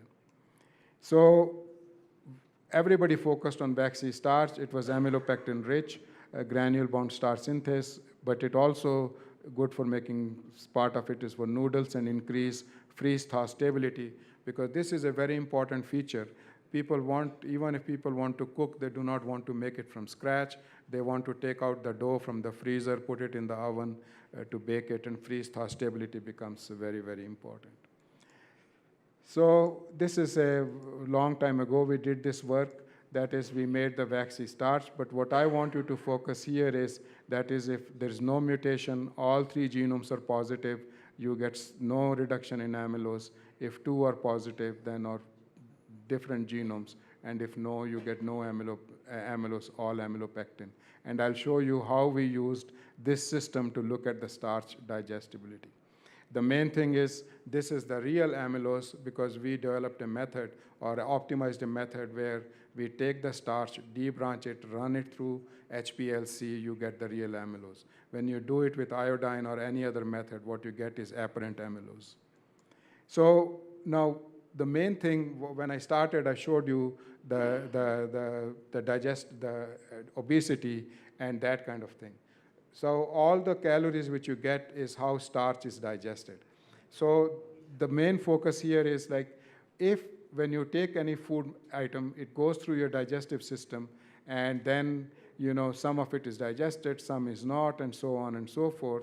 And this is how, what people are focusing now, because if you tell people, don't eat bread, well, you might reduce a little bit, but nobody is ever going to give up eating bread because you need calories. But on the other hand, the idea is, if you can make bread which is less digestible, like you can have 2 slices of bread, but maybe only get calories worth 1 slice, maybe there is room for improvement there. So when you do this, by doing it in the lab, you can have starch which is digested within 30 minutes, is the readily digestible starch. The starch which is 30 to 120 minutes is the slowly digestible, and the starch which is not digestible is resistant starch. Mostly people have focused on resistant starch because it is beneficial for your colon health and so on. But on the other hand, a lot of people, including me, think the slowly digestible starch is very, very important, because you can eat and your satiety can go on longer and you will get fewer calories. And that is what got me involved in pulses, because if you take chickpeas and lentils, their starch is much less digestible. And that is why, if I give a talk about pulses, I have many stories to tell there, but here we'll skip those. And what you can do is, you can kind of, you know, there's equations to do this, and we published a lot of papers on this area. So the digestibility is also affected by the starch granule size, which is shown here. It is affected by the starch granule size distribution. Again, this is a long story, you know, different types of granules and so on. It is affected by the amylopectin structure, which is the one I'm going to focus today. That is, you can take amylopectin, debranch it, and run it through fluorophore-assisted capillary electrophoresis, a machine which we have. You can get the chain length distribution, all the way from 6 dp or less to 45 or even longer. And this is what I'm going to focus today. So I remember I showed you about the Vaxi starch. So we have these near isogenic lines which have like all the 3 genomes, A genome missing B or D, or A and B, A and D, B and D, or all 3 missing. This is just to show you a Western blot that we have this near isogenic lines. And then we also found out that the changes which were there in the total grain composition were different. This was actually a PhD thesis by a student, and she published about 4 papers from this, and I'm going to summarize like in few minutes. And then amylose accumulation, of course, if it is fully waxy, and then you have different ranges. So again, this is to show you there was a difference in the amylopectin chain length distribution, but the main message, the starch granule size was different. The thing was the hydrolysis potential, like the readily digestible starch and slowly digestible starch and the resistant starch, and you can measure it as an hydrolysis index. You can see there are differences. Without going into these, what we found was that there were, if different genomes which they were missing, you got different kind of changes in the amylopectin structure. Like if there was all of it, it was DP6 to 10, that went up, this went down, and so on. And not all of the structures are shown here, but there was a difference in the hydrolysis index, which is how starch is digested. And also, she found out that the different genomes contributed how the starch was synthesized.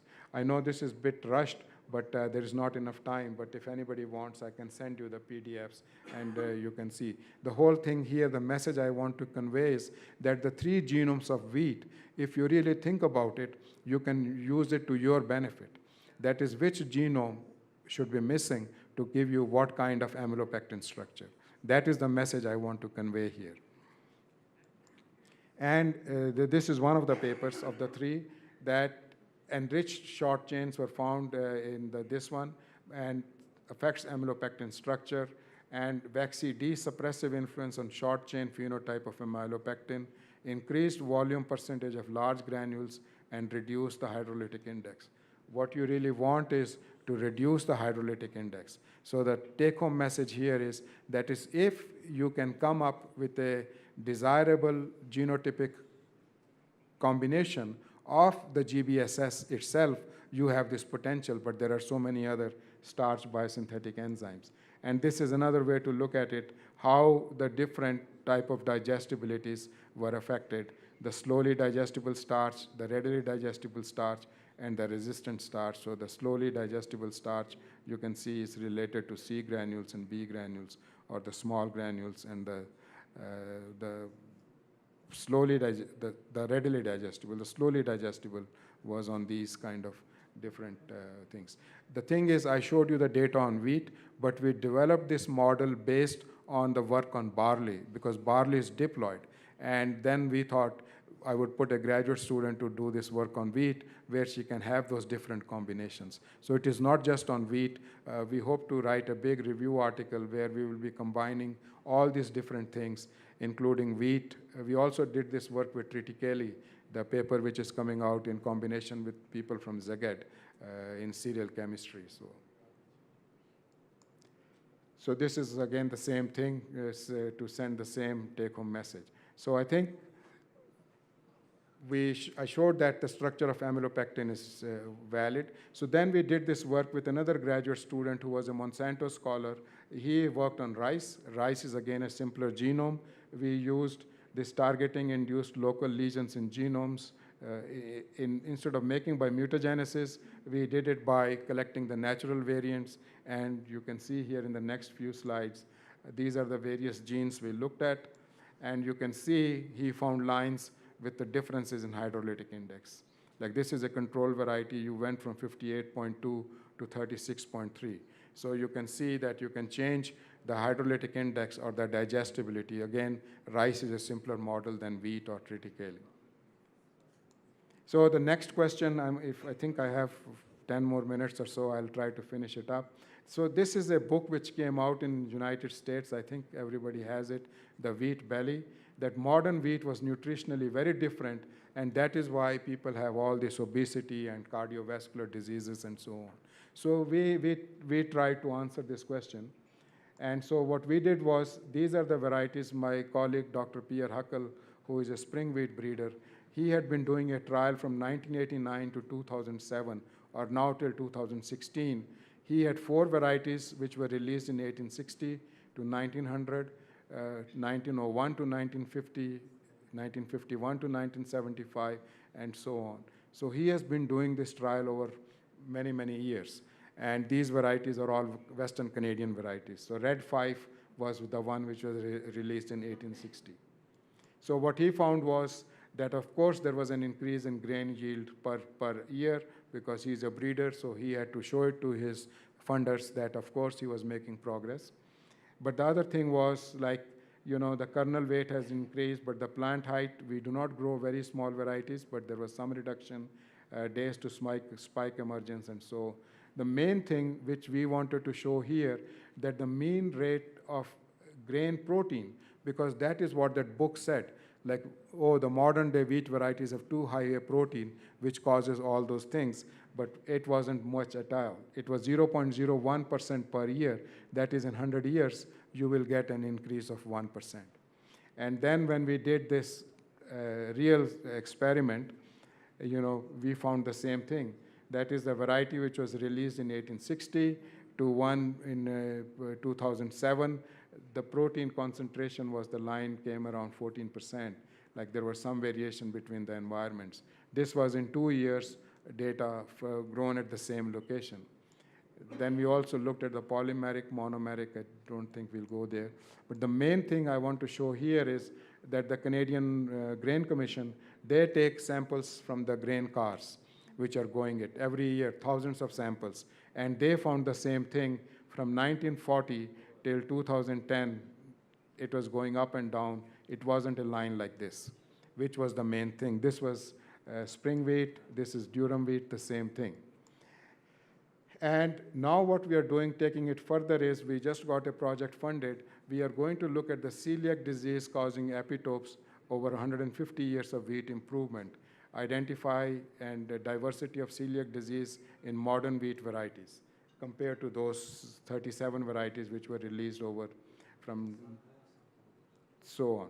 So what we do is we take the gluten proteins, run it through HPLC, run it through SDS page gel, separate them out. And the main thing is, what we are doing is we are using the serum from real celiac patient. So I kind of collaborate with this guy. He's a gastroenterology professor, and she's my daughter. She's a gastroenterologist there. So they have reviewed the charts in a bank from where they have pulled out about 13 patients with celiac disease. There's a way to measure it, low, medium, and high. And we are going to take that serum and work it with the wheat varieties and see if there has been a change. And the results are pretty interesting. Maybe next year or so, we'll present it in the wheat conference. Okay? So the third thing which I want to measure is we also have a method to do the mineral analysis using the Canadian light source. And in this one, within one sample, you can look at all these minerals. And it takes about 1 hour, and 178 samples can be analyzed, the flour samples. And this is just to show you, this was a paper we published 2 years ago. And we compared both the cereals and pulses. It's effective for both. And we compared it. The main thing, again, when we looked at those varieties from 0 to 150 years, the line goes like this or slightly like this. It's never, we want like this, but it didn't. And maybe in some lines it was slightly lower. Okay? So the last portion where I'm going to stop in about 5 minutes is when we had this conference in Poland on few years ago, we explained this spike culture. That is, before the spike emerges from the boot, you can take this, you can put it in a small tube like this, and then within about 35 to 40 days, you can get mature grain like this. So we can study a lot of things for grain development, which are very hard to do it in the field. So we also did a mutagenesis experiment, and we looked at this to make a mutagenic population. And we used this population for various things. And the example I'm going to show you is for fusarium, because fusarium is a major problem coming up in Western Canada. So we take a fusarium isolate and we treat them by the spikes in the spike culture in the tubes like here, and then we cover them up, and then we do a disease rating after 5 days, 7 days, and 9 days after inoculation. This is another PhD student who is going to submit her thesis fairly soon. And you can see here that there is some kind of disease spread. So I don't think I have the slides to show you all the different stages. It's published now. So what we also did was we took this gene, UDP glucosyl transferase, which is very close to the QTL where the fusarium resistance lies. But when the people from Kansas, they just sequenced that QTL, this gene wasn't there, but it is very close. So we can see here, this is how the process works. It takes the DON and makes it the 3-glucoside, which does not allow the disease to, which allows the disease to spread, I think, yeah. But it doesn't show DON, like when you do the DON determination. But what happens is, this is becoming very challenging because when you take the grain with this DON 3-glucoside, this DON 3-glucoside is broken down in your gut and it becomes DON again. So this is a hidden DON which is there. So we have developed a method, but in this case what we did was, so we had again the same process, which you can see the disease infection process here, and we can phenotype it.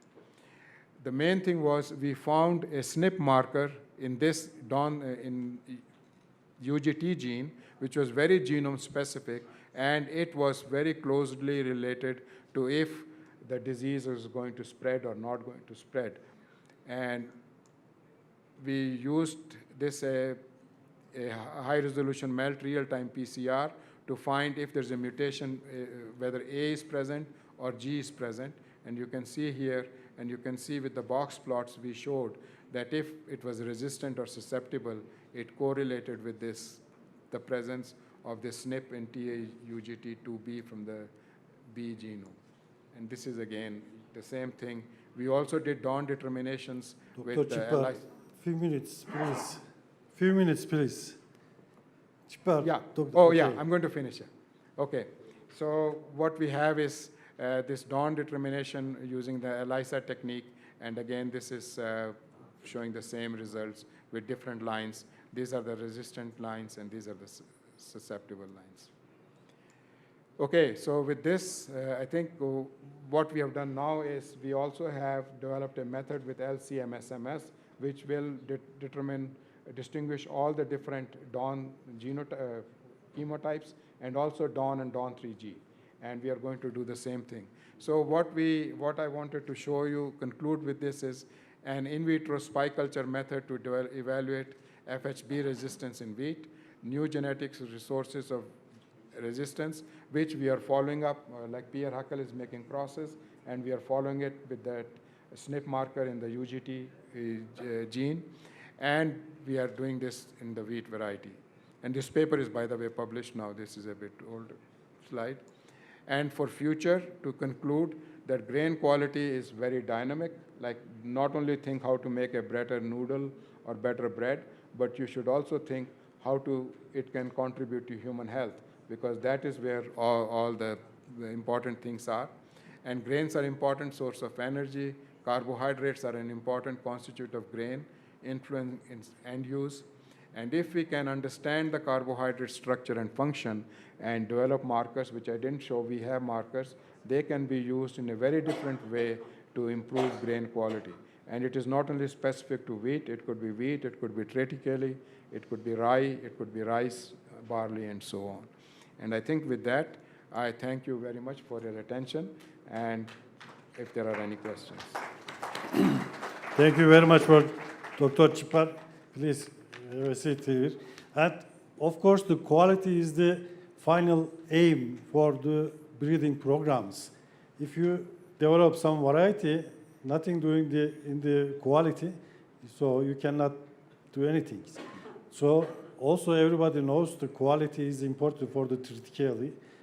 I am sure that you have some question after the presentation, the Rishi. Okay, our next presenter, the Professor Rishi Bell from India. He is one of the close friends.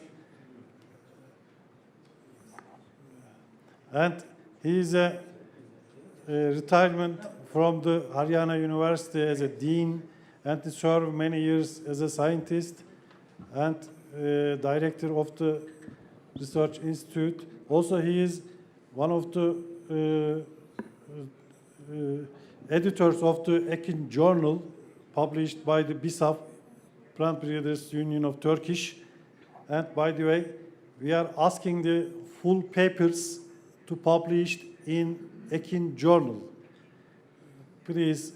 Yeah. It is deadline is the July, but we extended on the September, end of the September. You can send the end of the September the full paper for the publish in Ekin Journal. Okay, Rishi, this is your turn. Thank you very much. Thank you, Ahmed, for giving me this opportunity. We are in India, and our situation of breeding is like Turkey. So the level of thinking and the level of work is also similar. I started working on triticale in 1975, perhaps among the few first ones in the world. And I could see the journey of triticale, and now we have come to a stage where triticale is to be seen as a new crop, established crop. But two questions are very important if the triticale has to be an established crop. One, that it has to have performance, production, and profitability compared to wheat. It will not be accepted as a crop if the 3 P's are missing. Man is not doing things for fun, scientists are all focused. Performance, production, and profitability of triticale is important. Second thing is, the genes are coming from rye and wheat, and now the triticale genome is so much mixed. We had primary triticales, secondary triticales, hexaploid into hexaploid triticale crossed, hexaploid into triticale into hexaploid wheat crossed. We have hybrid swarms in the form of triticales, ranging from pure triticale to B and R combinations, D and R combinations, A and R combinations. This gives us the unique opportunity to select triticale types which are even better than wheat under given targeted conditions. This is my message to all triticale breeders, because the wheat took millions of years for evolution, and triticale is evolved in the last 100 years only. And this is the next slide, how it comes. What is the mechanism? Yeah. Oh, okay, fine. Fine. Oh, no problem. So you see that the production targets has been covered by Edward.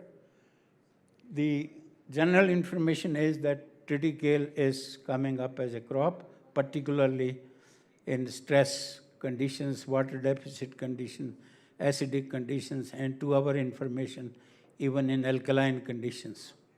It's very good for monogastric animals, and triticale can have been used as wheat for n number of end uses. Triticale was first developed by a scientist Rempau in Germany in 1888.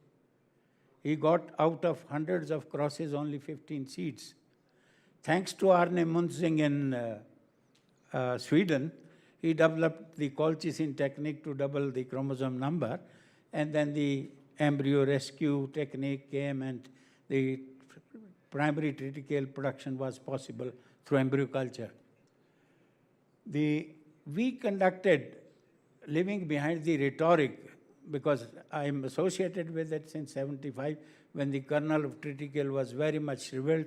We got the material from Canada, and the material was considered to be drought tolerant there. But in India, the drought tolerance means another thing. In Canada, the drought tolerance means another thing. The irrigated conditions of India is poorer than the rain-fed conditions of Canada. So we started to conduct experiments on competitiveness of triticale with wheat for production traits, for physiology that gives adaptation and performance, for nutrient use, and for grain quality. So 4 sectors I am going to cover in this. So what we did is we took 32 genotypes, 8 of wheat, 8 of triticale, 8 of durum, 8 of synthetic wheats, because a good friend of mine from CIMMYT, he provided me the synthetic wheats, and synthetic wheats are developed by giving a direction for higher photosynthesis, for higher salt tolerance, something like that. So we thought that this will be a good reference material for our competitive studies. So we started working on chlorophyll content, first of all. The triticale does not have as green foliage as the wheat, but to my great surprise, the chlorophyll content of the triticale, some of the triticale varieties is better than wheat. Chlorophyll content per se is better than wheat, and it is certainly better than durum wheat, and it is competitive in most cases as compared to wheat. Therefore, all physiological angles associated with chlorophyll content can be seen in a good sense for triticale. Another is the photosynthetic rate. The photosynthetic rate per se in some of the triticale varieties is again better than wheat, and in most of the cases, particularly in low input conditions. We conducted these experiments in low input conditions, where 1/3 of the fertilizer doses were given, and normal input conditions. So in low input conditions, triticale certainly has its superiority over wheat for photosynthetic rate. Then we had the transpiration rate. Transpiration rate tells you that whether a genotype is drought susceptible when water deficit comes or not.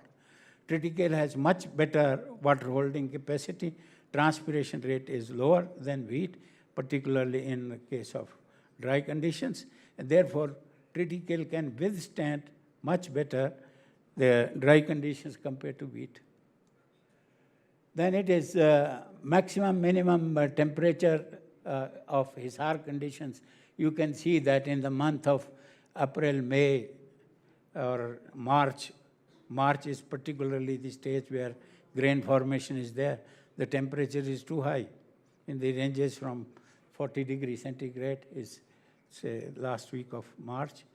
And this was important to know whether triticale has the higher heat susceptibility index or heat response index.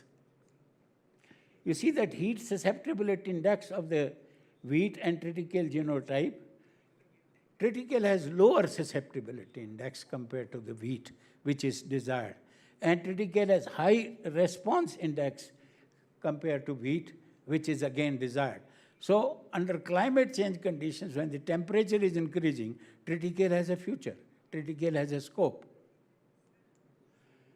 Then competitive, I have generalized the statements on physiological traits. I need not to repeat, I have already told you. One more thing is that why triticale has higher photosynthetic rate. The intracellular or intercellular concentration of Ca2, carbon dioxide, captured in the foliage is much higher in case of triticale and then in case of wheat. And it is this higher CO2 which is converted again to the photosynthesis, and therefore the photosynthetic rate in triticale is higher, particularly in low input conditions. Then we have come to nutrient use.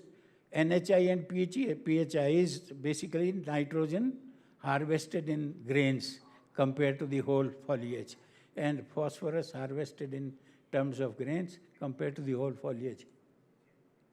You see that the nutrient use efficiency in triticale at lower doses is undoubtedly better than wheat. There are some genotypes of triticale which excel wheat like anything, but wheat is more responsive to the applied nutrients, reason being wheat has been selected for thousands and thousands of years for this trait, and particularly after Borlaug developed the semi-dwarf wheats, the whole wheat research was basically for nitrogen response. Then triticale I have covered this. The triticale intracellular P concentration is again higher at lower applied phosphorus doses, because the root structure of the triticale is such that it can accuse more phosphorus from the deficit soils than the wheat. Wheat can accuse more P and N only when it is applied in higher quantities, but triticale has the capacity, if it is grown under N and P deficit conditions, it can accuse more P and N to give you higher NHI and PHI. So triticale certainly has the undoubted advantage over wheat under low input condition or medium input conditions, but we have genotypes in triticale which are higher fertility responsive also. When you applied nutrients, there are some triticale genotypes which respond equally or slightly lower than the wheat, but the net performance is higher than the wheat. The triticale is I have shown these colored marks are the distinguished genotypes for triticale for the higher nutrient use efficiency. You see that low input conditions, the triticale has much better advantage over the wheat which is grown there, and the responsiveness, of course, is sometimes better than in wheat, but there is one triticale genotype 2967 which is more responsive than wheat. We have one genotype PBW 343. It's a wheat genotype which is fantastic phenotype in terms of plasticity. You grow it in normal condition, early sowing, late sowing, low conditions, high input conditions. It is having genetic plasticity, and it gives you more homeostasis under different environmental conditions. And therefore, we thought that this genotype should be used as a reference genotype to identify similar triticale genotypes. And we could find similar triticale genotypes, particularly here in second line. You see that in the lower input conditions, triticale is much better for phosphorus use efficiency as compared to wheat in the first column, and under high input conditions as well. Particularly for phosphorus, triticale has the advantage. This is for production attributes. Triticale has long ears.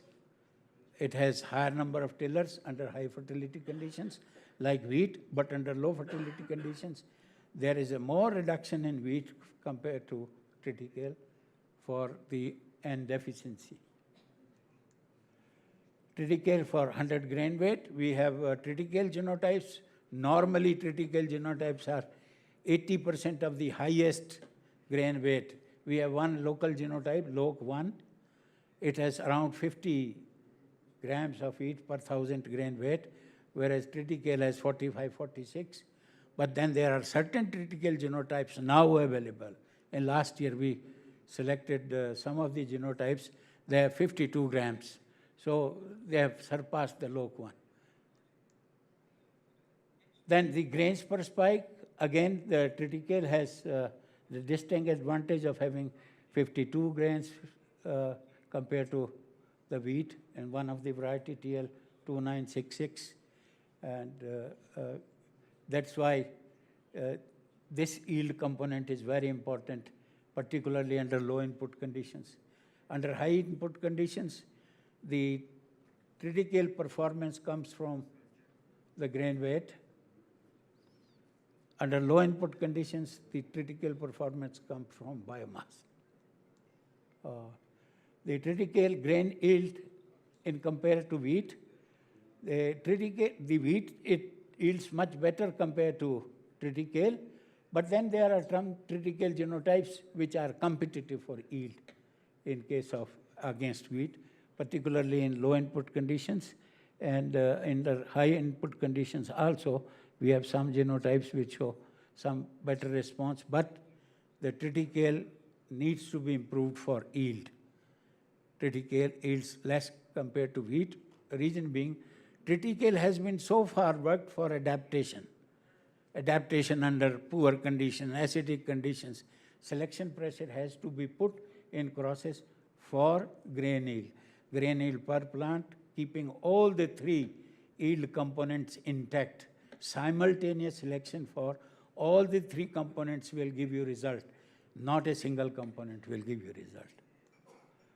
Triticale for biological yield, I have told you that triticale has better biological yield than most of or competitive biological yield as compared to wheat.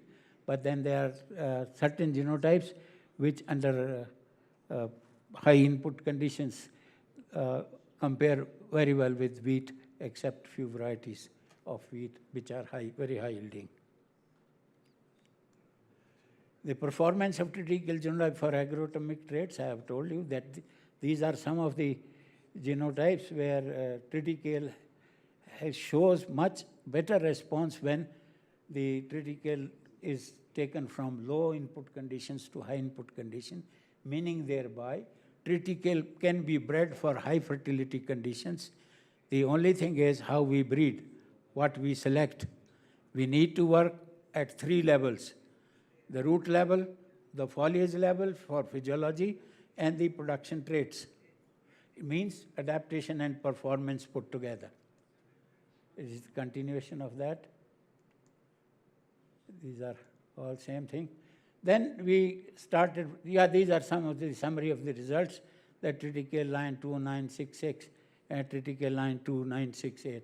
They are much better. Then we came to this is the view of triticale.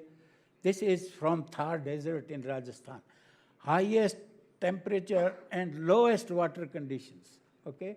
Thar Desert is famous in the world for this combination.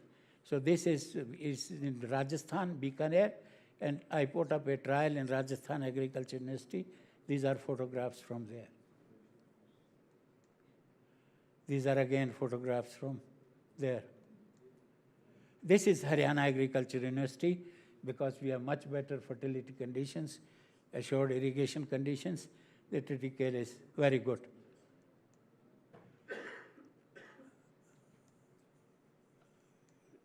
Now, the last concept is, or aspect is the grain quality.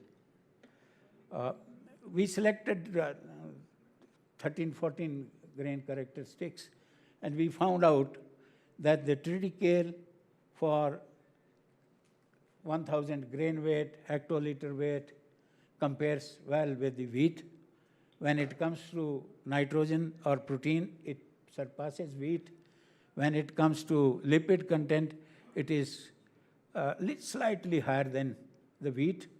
When it is calcium, phosphorus, magnesium, zinc, copper, iron, it is better than wheat. Okay?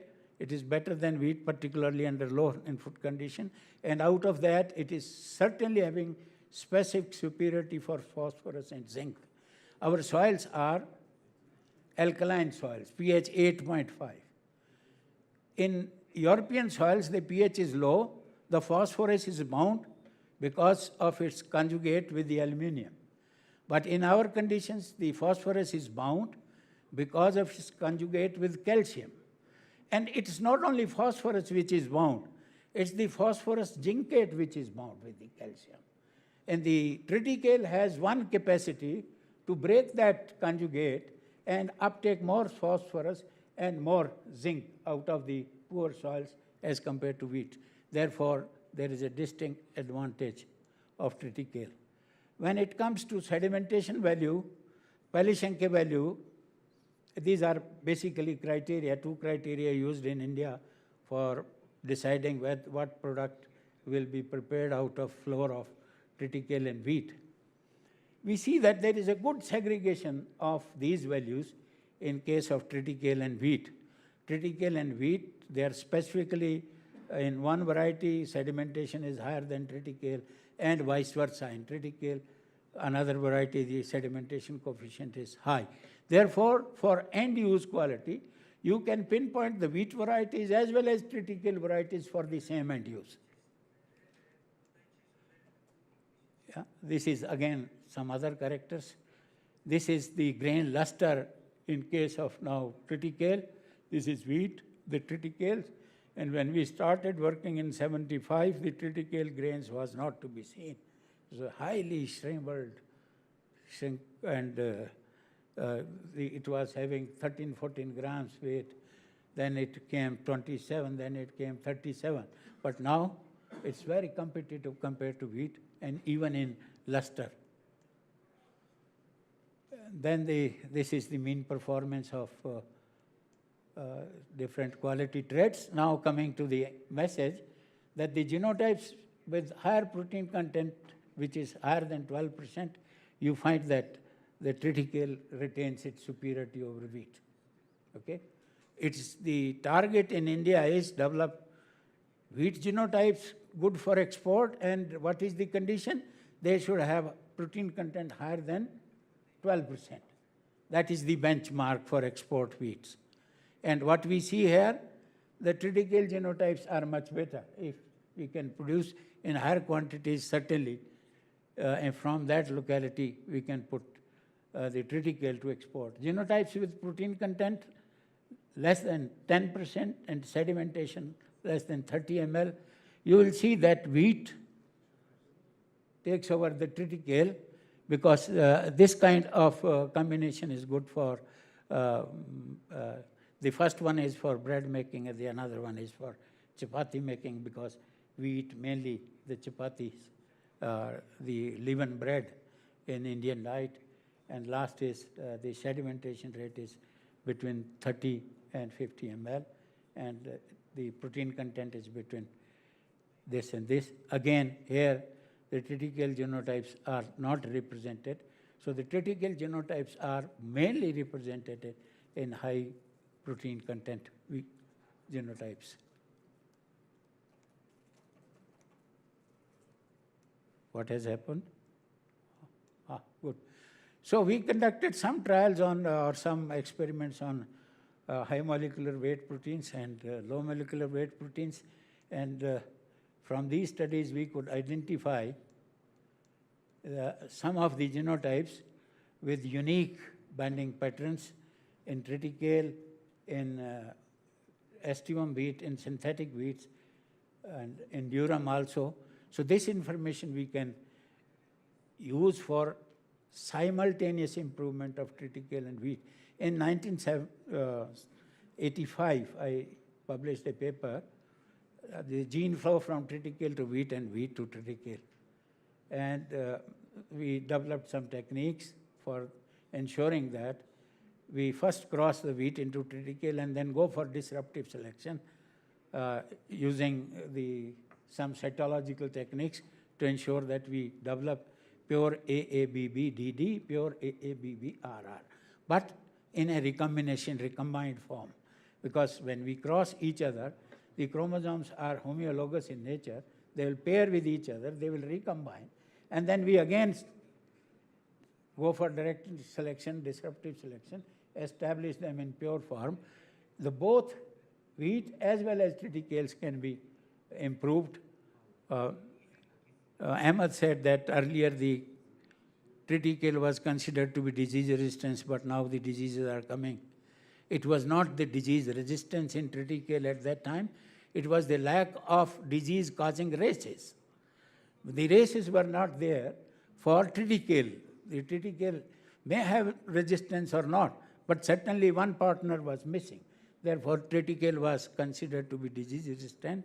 But now, new races have come. They infect triticale also. But still in general, wherever the ridose is higher in case of triticale, they are still disease-resistant. So blending this bread making, tier conditions, biscuit making, wheat genotypes, and for chapati making, there are mainly wheat genotypes, but one or the other triticale genotype can also be there. So the conclusion remark is sufficient genetic variation is available both within Triticum estiva, triticale, the durum wheat, synthetic wheats, and this variation allows us simultaneous selection for many traits, and maybe that we have a hope that we can develop a genotype of triticale or wheat, which is better than each other. But this variation also allows us to cross wheat and triticale and then again establish the pure forms out of these crosses with much better traits in the material. So for stress index particularly, triticale is much better compared to wheat because it has lower heat susceptibility index and high responsive index. Therefore, there is no question about it. And then there are some triticale genotypes which are definitely better for as compared to wheat. Rajasthan 3765 variety is very good variety for drought tolerance and heat tolerance, and the triticale genotypes are much better than this standard. Thank you very much, and I'll be too pleased to reply your questions. Okay, thank you very much, Rishi. Please